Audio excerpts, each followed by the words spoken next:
اگر یہ کہتے الا الذین آمنوا وعملوا الصالحات ووصوا بالحق ووصوا بالصبر، کہ وہ لوگ خسارے سے بچ جائیں گے، تباہی اور بربادی سے بچ جائیں گے جو ایمان لائے اور انہوں نے ایک عمل کیا اور انہوں نے حق کی وصیت کی اور حق کی اور صبر کی تاکید کی، تو مفہوم اور ہوتا۔ لیکن یہاں تواصو کا لفظ لائے، نہ اوسا نہ وسا، بلکہ تواصو باب تفاعل، جس میں دو مفہوم پیدا ہو گئے، ایک انتہائی تاکید کے ساتھ ایک کام کو کرنا، مبالغے کے ساتھ کرنا، پوری امکانی استطاعت کو بروئے کار لا کر کرنا، اور دوسرے آپس میں بھی کرنا، ایک دوسرے کو صبر کی تاکید کرنا، ایک دوسرے کو تلقین کرنا، ایک دوسرے کی ہمت بندھانا، ایک دوسرے کے لیے سہارا بننا، اور یہی وہ چیز ہے جو جماعتی زندگی کا خاصہ ہے۔ گویا کہ مسلمانوں کو اس راستے پر چلنے کے لیے جو سورۃ العصر سامنے ہمارے کھول رہی ہے، اس پر چلنے کے لیے ضرورت ہے ایک اجتماعی زندگی کی۔ اچھا، اب آئیے صبر کے مراحل اور صبر کے درجات۔ دیکھیے، میں نے عرض کیا تھا کہ عمل کی پہلی منزل یا ہمارے دینی فرائض کی پہلی منزل کیا ہے؟ اسلام، اطاعت، تقوی، عبادت۔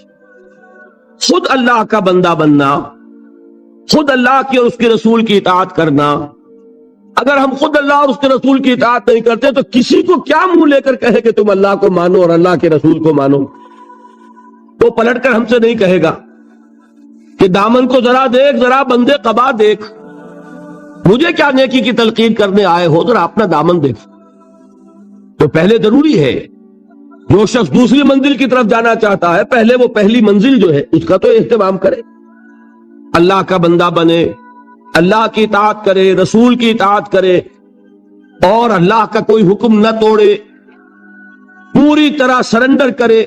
ادخلوا فی السلم کافہ، یہ میں کل بیان کر چکا ہوں کہ یہ اسلام یا یہ عبادت یا یہ تقوی جزوی نہیں ہو سکتا، کلی ہوگا، پوری زندگی میں ہوگا، ہمہ تن ہوگا، ہمہ وقت ہوگا، ہمہ وجوہ ہوگا۔ اب اس کے ساتھ ہی ہم نے جوڑا جہاد کو۔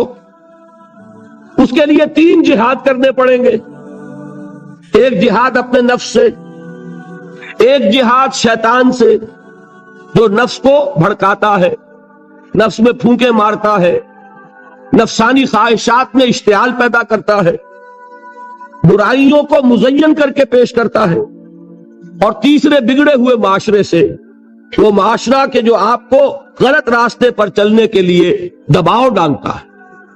اگر ہجوم ایک طرف کو جا رہا ہو، جیسا کہ میں نے عرض کیا تھا، اس رخ پر چلنا بہت آسان، اس کے خلاف چلنا بہت مشکل۔ ہو سکتا ہے بہت زور لگا کر آپ 5 قدم آگے بڑھیں اور ایک ریلا آئے 10 قدم پیچھے لے جائے آپ کو، یہ ہوتا ہے۔ تو یہ جہاد کی تین ایسپیکٹس جو ہیں پہلی منزل کے جہاد کے، وہ ہم کل پڑھ چکے۔ اب یہاں صبر کا لفظ سمجھیے، 2 صبر ہوں گے تو یہ کام ہو سکے گا۔ علماء کرام نے اس کے لیے کیا اصطلاحات وضع کی؟ صبر علی الطاعہ اور صبر عن المعصیہ۔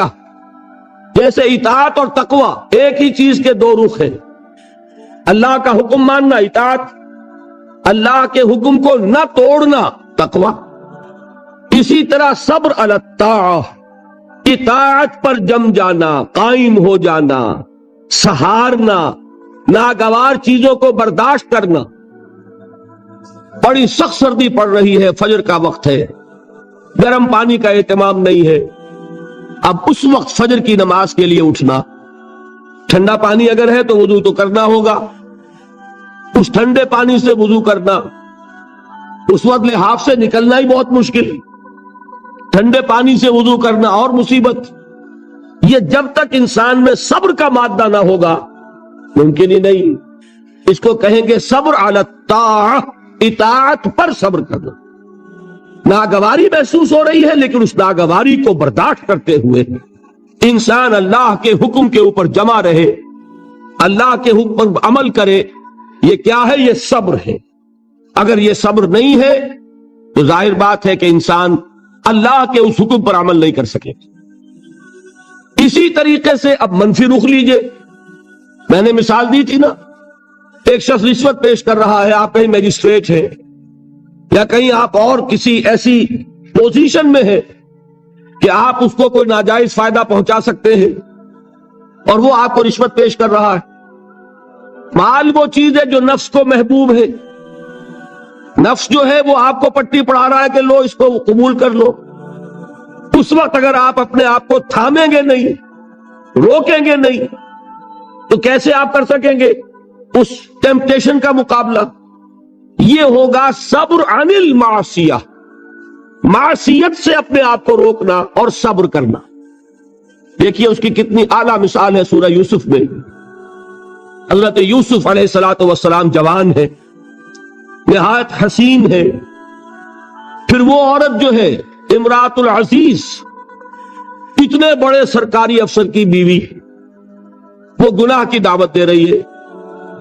اس وقت اپنے آپ کو تھامنا، قرآن مجید نے کہا ہے نا کہ وَلَقَدْ هَمَّتْ بِهِ وَهَمَّ بِهَا لَوْلَا رَأَىٰ بُرْهَانَ رَبِّهِ، اس عورت نے تو اس برائی کا قصد کیا ہی تھا، حضرت یوسف کی طرف پیش قدمی کی ہی تھی، یوسف بھی کرتے اگر اپنے رب کی دلیل کو نہ دیکھ لیتے۔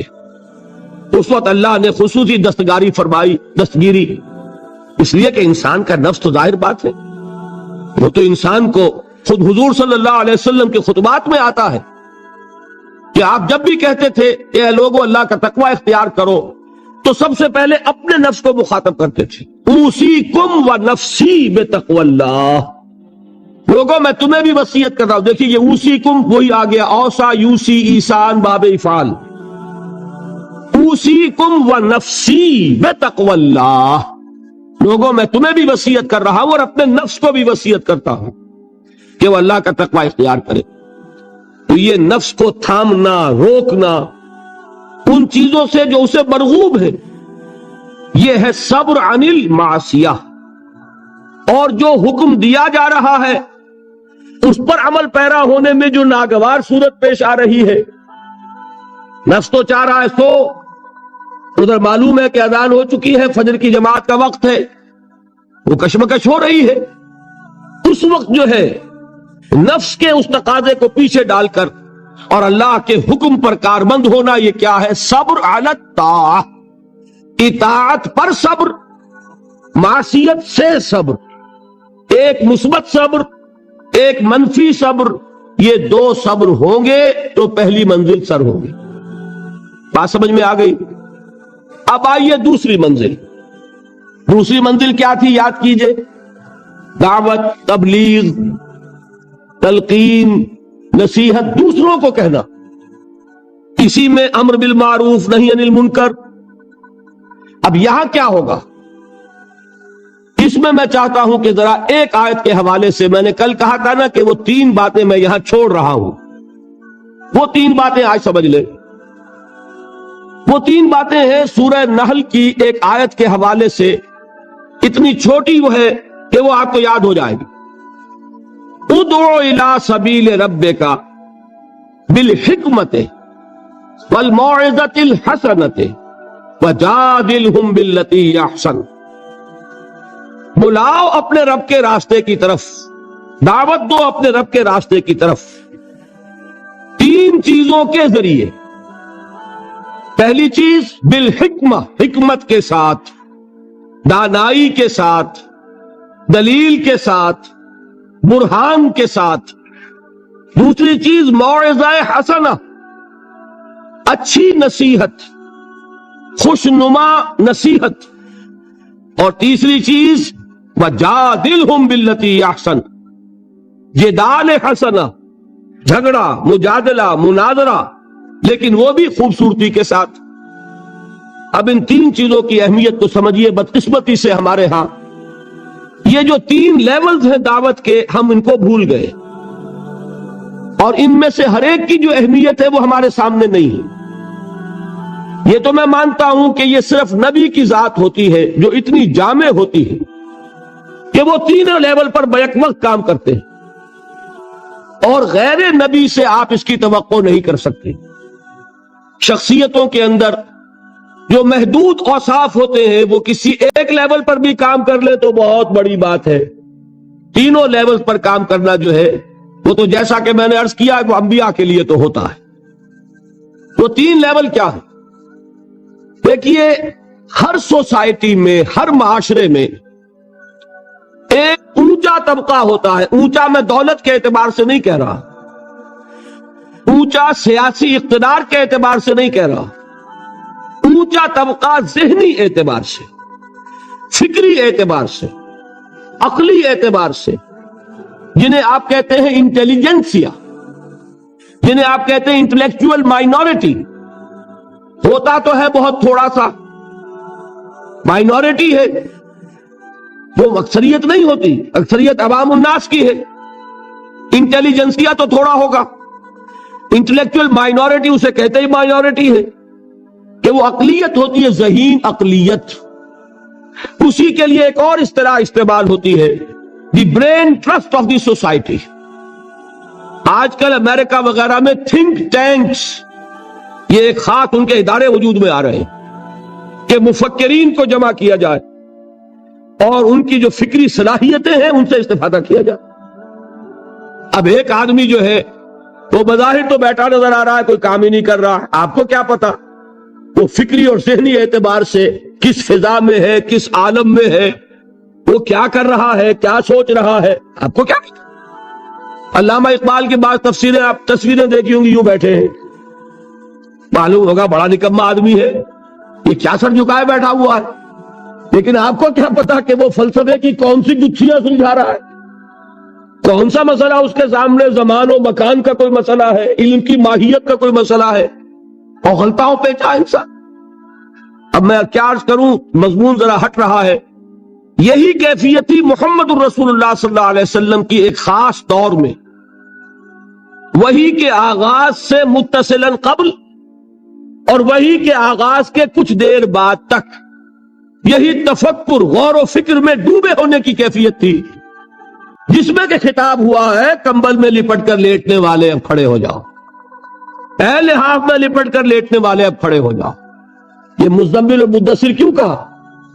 کیونکہ جب کوئی شخص غور و فکر میں ڈوبا ہوتا ہے، کوئی فکر ہے ذہن پر، سوچ بچار میں غرق ہے، تو وہ دوسروں سے تعلق منقطع کرتا ہے. اور عرب کا ایک خاص مزاج تھا، وہ اپنی چادر اپنے گرد لپیٹ کر یا لیٹ جاتے تھے یا بیٹھ جاتے تھے، اور چادر کو ایک ٹینٹ کی شکل میں اپنے گرد تان لیتے تھے.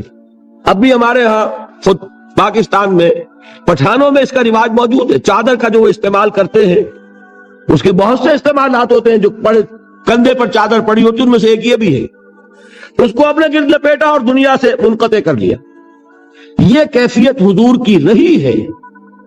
اسی کے لیے تو غار حرا میں جا کر آپ وہاں پر جو کرتے تھے، کیا کرتے تھے؟ ظاہر بات ہے کہ آپ کسی نبی کے امتی تو تھے نہیں کہ اس کے طریقے پر عبادت کرتے.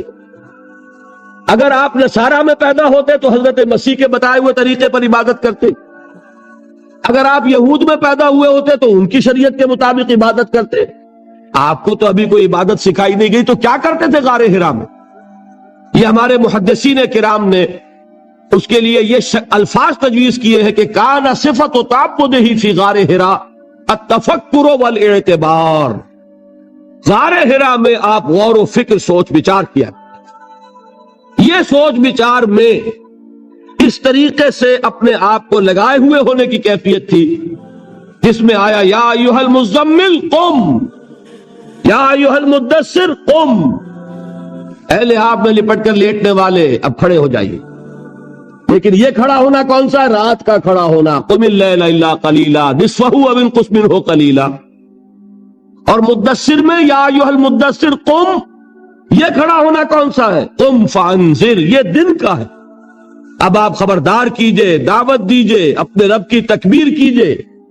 یہ در حقیقت دو حکم جو دیے گئے وہ اسی کیفیت میں.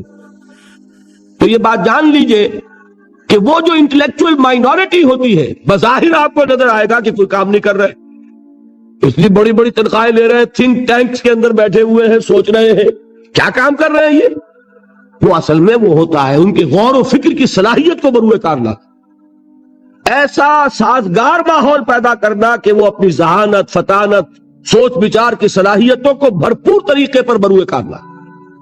بہرحال یہ ہے وہ انٹلیکچوئل مائنورٹی، اس کی اہمیت کیا ہے وہ بھی جان لیں۔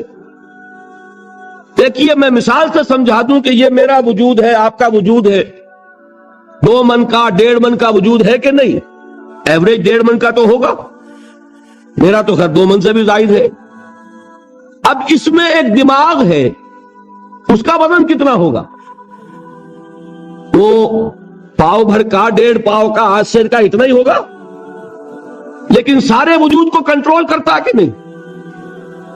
یہ میرا ہاتھ پکڑ سکتا ہے کسی چیز کو، لیکن کس شے کو پکڑے کس کو نہ پکڑے اس کا فیصلہ ہاتھ کر سکتا، یہ تو دماغ سے ہوگا۔ یہاں سے حکم آئے گا یہ سانپ ہے مت پکڑنا، اور یہاں سے آئے گا لکڑی ہے پکڑ لو اٹھا لو۔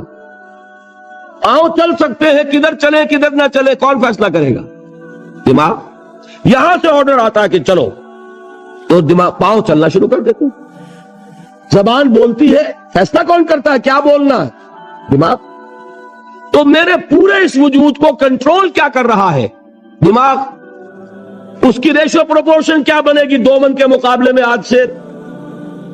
اسی طریقے پر آپ سمجھیے کہ انسانی معاشرے میں وہ برین ٹرسٹ جو ہے، انٹلیکچوئل مائنورٹی ہوتی بہت کم ہے لیکن بڑی اہم ہوتی ہے۔ جدھر کا ادھر رخ ہو جائے گا، جس طرف ان کا رخ ہو جائے گا ادھر معاشرہ خود بخود چل پڑتا ہے۔ یہ جو انٹلیکچوئل مائنورٹی ہے یہ واز سے کسی بات کو نہیں مانتی، واز سننے کو تیار نہیں۔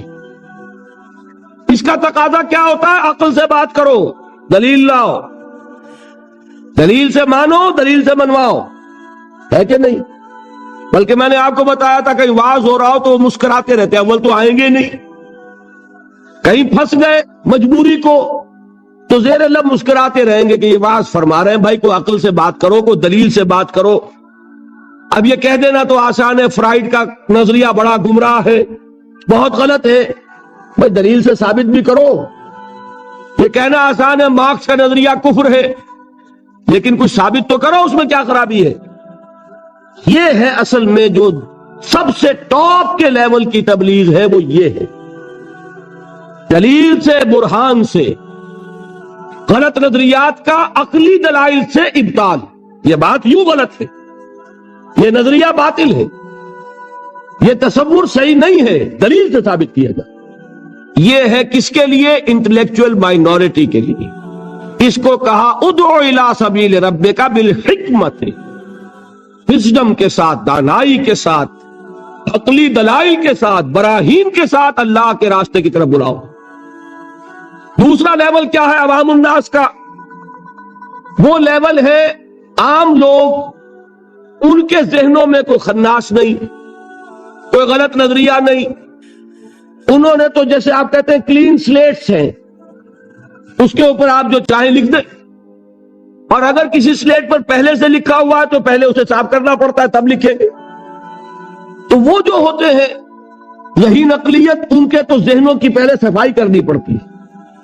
اگر ڈارون کا نظریہ بیٹھا ہوا ہے تو وہ نکالیں گے تو قرآن مجید میں جو آیا ہے قصہ آدم و ابلیس 7 مرتبہ، وہ ڈارون کا نظریہ نکلے گا تو بیٹھے گا نا۔ تو ڈارون کا نظریہ وہاں ہے، وہ حجاب بنا ہوا ہے، وہ قصہ آدم و ابلیس کو پڑھتا ہوا مسکراتا ہوا گزر جاتا ہے۔ کیا بچگانہ باتیں ہو رہی، معاذ اللہ ثم معاذ اللہ ثم معاذ اللہ، اس کے ذہن میں بیٹھا ہوا ڈارون کا فلسفہ۔ اب پہلے وہ ڈارون کا فلسفہ، اسی کو کہا ہے نا کسی نے کہ گلا تو گھونٹ دیا اہل مدرسہ نے تیرا، کہاں سے آئے صدا لا الہ الا اللہ۔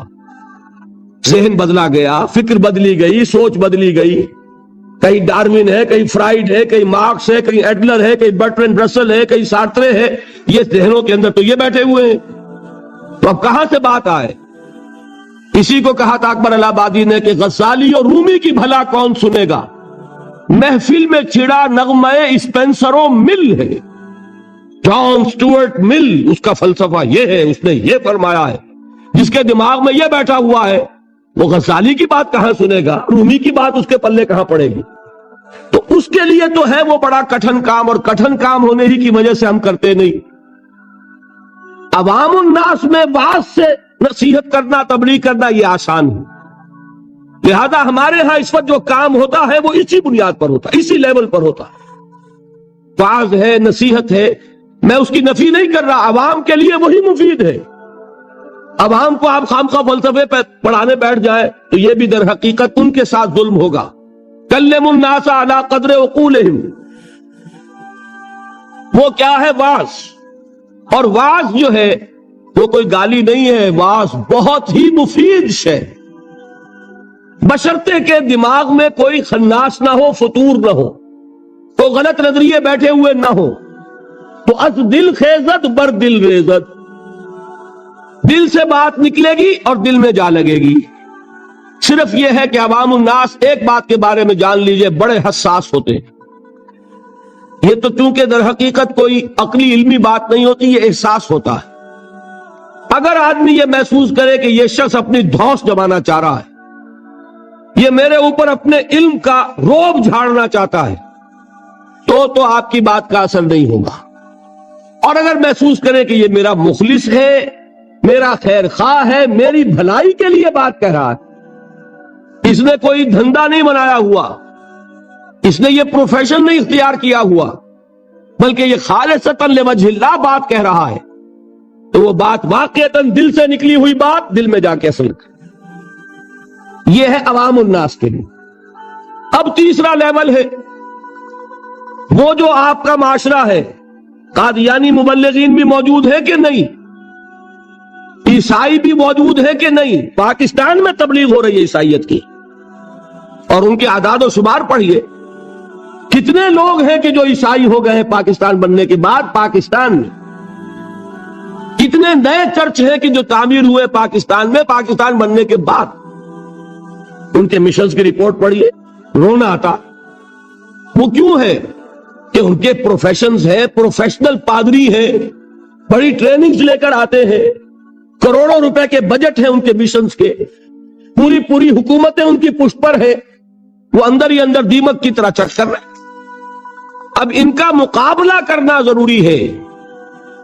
اگر مقابلہ نہیں کریں گے تو نتیجہ کیا نکلے گا؟ کہ ان کا ایک اثر قائم ہو جائے. جس چیز کا نام آپ مناظرہ کہتے ہیں، اور آج ہمارے بعض تعلیم یافتہ لوگ مناظرے کو گھٹیا چیز سمجھتے ہیں، بری چیز سمجھتے ہیں. لیکن یہ جان لیجئے کہ مناظرہ بھی ضروری ہے، اس لیے کہ اگر یہ نہیں کریں گے تو آپ کے اپنے عوام جو ہے ان کے زیر اثر آ جائیں گے.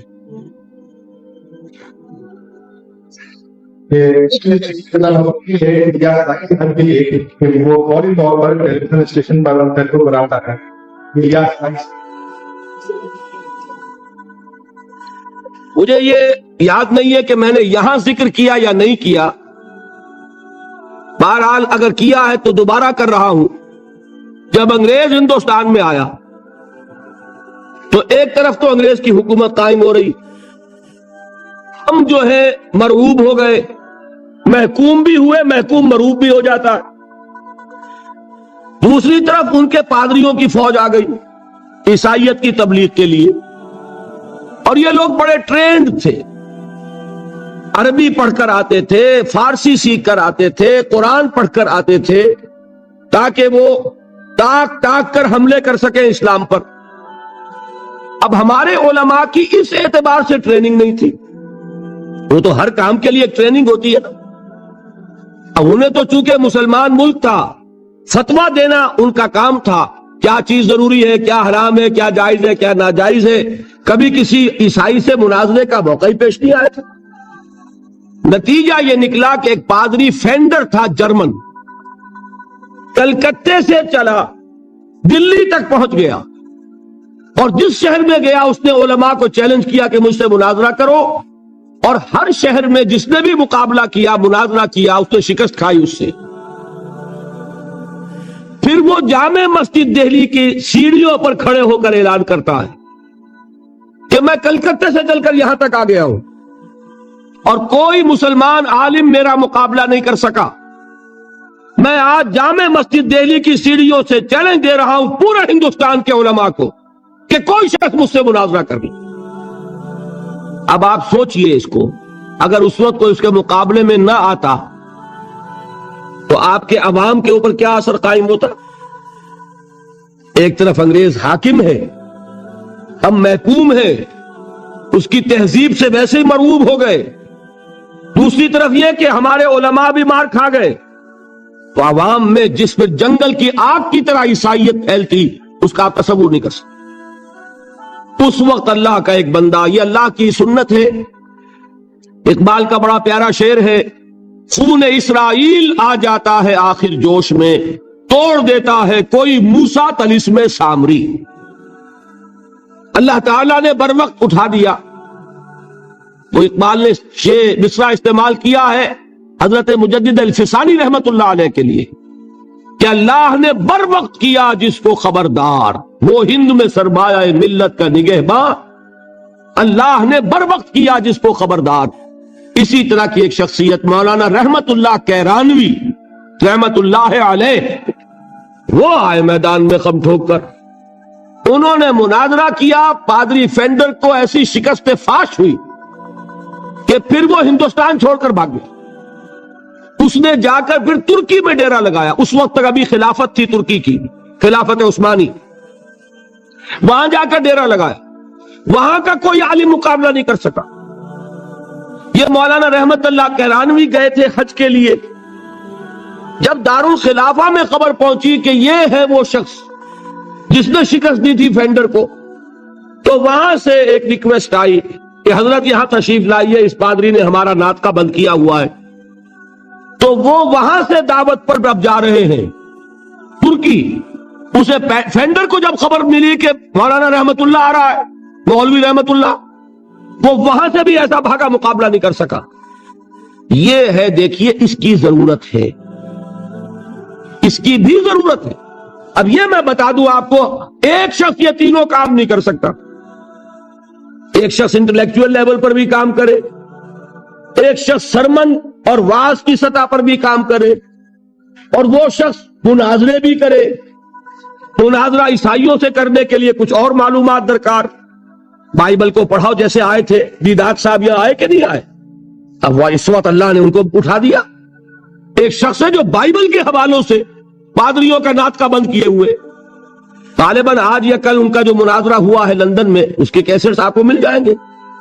یہ اللہ کا بڑا فضل ہے کہ اس وقت ایک شخص عالم اسلام میں ایسا اٹھ کھڑا ہوا کہ کئی جگہ پر وہ پادری لوگ جو شکست کھا چکے۔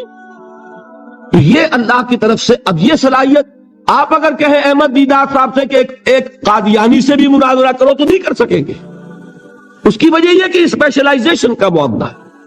قادیانی سے مناظرہ کرنے کے لیے وہ قادیانی کی ساری کتابیں پڑھی جائے، اس کا سارا لٹریچر کھنگالا جائے اپنے دل پر جبر کر کے، تبھی تو کر سکے گا نا۔ تو ایک شخص سارے کام نہیں کر سکتا، اس کے لیے ضرورت کیا ہے؟ اداروں کی ضرورت ہے، جہاں پول اپ کیے جائیں صلاحیتیں، کہ جو لوگ انٹلیکچوئل لیول پر کام کر سکتے ہیں وہ اس لیول پر تیاری کریں، جو لوگ عوامی سطح پر واعظ اور نصیحت کے ذریعے سے عوام الناس کو اللہ کی طرف بلا سکتے ہیں وہ اس کا کام کریں۔ پھر جو جدال کرنے والے ہیں، مناظرہ اور مجادلہ، وہ آئیں اور وہ اپنی اپنی مختلف جو ہیں جتنے بھی ان کے اندر وہ اسپیشلائز کریں اور ان کا مقابلہ کریں۔ ہندوستان میں عیسائیوں کی طرف سے حملہ ہوا اسلام پر، اور اسی وقت ہوا تھا آریہ سماجیوں کی طرف سے۔ آریہ سماجیوں سے مناظرے کرنے میں مولانا ثناء اللہ امرتسری، ان کو اللہ نے ایک صلاحیت دی، اور یہ غلام احمد قادیانی بھی جو پہلے مشہور ہوا ہے، وہ در حقیقت انہی مناظروں کی وجہ سے آریوں کے مقابلوں میں کچھ انہیں فتح حاصل ہوئی، کچھ عیسائیوں کے مقابلے میں فتح حاصل کی تو مسلمانوں میں پاپولر ہو گیا، اور اب جو دماغ میں خناس پیدا ہوا، ظرف کم ہو تو زیادہ پڑ جائے تو چھلک جاتا ہے، لہذا میں یہ ہوں اور میں وہ ہوں اور میں نبی ہوں اور میں فلاں ہوں۔ پھر یہ دعوے اس نے کیے، فضل و اضل، گمراہ ہوا اور نہ معلوم کتنوں کو گمراہ کر گیا۔ لیکن اپنی جگہ یہ بات سمجھ لیجئے کہ دعوت کے یہ تینوں لیول ضروری ہیں۔ ادعو الی سبیل ربک بالحکمت والموعظۃ الحسنۃ وجادلھم باللتی احسن۔ یہ تین چیزیں نوٹ کر لیجئے۔ جیسے پہلی سطح پر تین جہاد تھے، نفس سے جہاد، شیطان سے مقابلہ، اور بگڑے ہوئے معاشرے کے غلط دباؤ کا مقابلہ۔ وہاں صبر کیا تھا؟ صبر عن المعصیہ، صبر علی الطاعہ۔ اب یہاں کون سا صبر درکار ہے؟ جو شخص یہ کام کرے گا اسے اپنے کیریئر کا صبر کرنا پڑے گا. ایک شخص میں ذہانت ہے، صلاحیت ہے، وہ کوئی بہت ہی نفع بخش کیریئر جو ہے اس نے اڈاپٹ کیا ہوا ہے، ڈاکٹر ہے، انجینئر ہے، اس میں اسے بڑی اونچی تنخواہیں مل رہی ہیں، بڑی اعلیٰ پریکٹس چل رہی ہے، لیکن وہی صلاحیت اب ادھر لگائے گا، ظاہر بات ہے وہ بساط طے ہوگی، اس میں کمی آئے گی. یہ کیسے ہو سکے گا اگر صبر نہ ہو؟ اگر انسان صبر نہ کر سکے، اگر انسان قربانی نہ دے سکے اپنے کیریئر کی، اپنے مفادات کی، اپنے شاندار مستقبل کی، وہی نوجوان دیکھیے ہمیں شرم آنی چاہیے، گردنیں ہمیں جھکا لینی چاہیے. قادیانیوں میں کتنے نوجوان ہیں جو اپنی زندگیاں جو ہے وقف کر دیتے، وہ زندگیاں وقف کرتے ہیں، انہیں ٹریننگ ملتی ہے، پھر وہ میدان میں آتے ہیں. عام آدمی کیسے کام کر لے گا؟ آپ سوچئے کہ آپ اپنے بچوں کو اس کام کے لیے وقف کرنے کے لیے تیار ہوں گے؟